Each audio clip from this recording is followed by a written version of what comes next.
और मरियम नवाज मेरी अम्मी है और कैप्टन सफदर साहब जो वो मेरे वाला साहब हैं, क्योंकि 5 मिनट में शादरा में मेरी अम्मी यहाँ पे जलसा करने आ रही है। तो सारों ने कहना है एक बारी फिर शेर।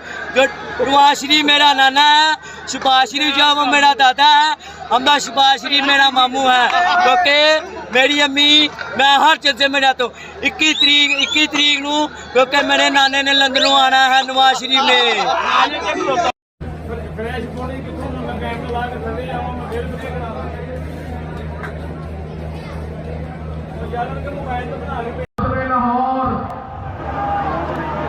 लाहौर जनाब मलक शहबुल मुल्क खोखर साहब का भरपूर झंडे नाराजदारी से जनाब सदर लाहौर मलक शहबुल मुल्क खोखर साहब को पंडाल में आने पर खुश आमदीद कहते हैं।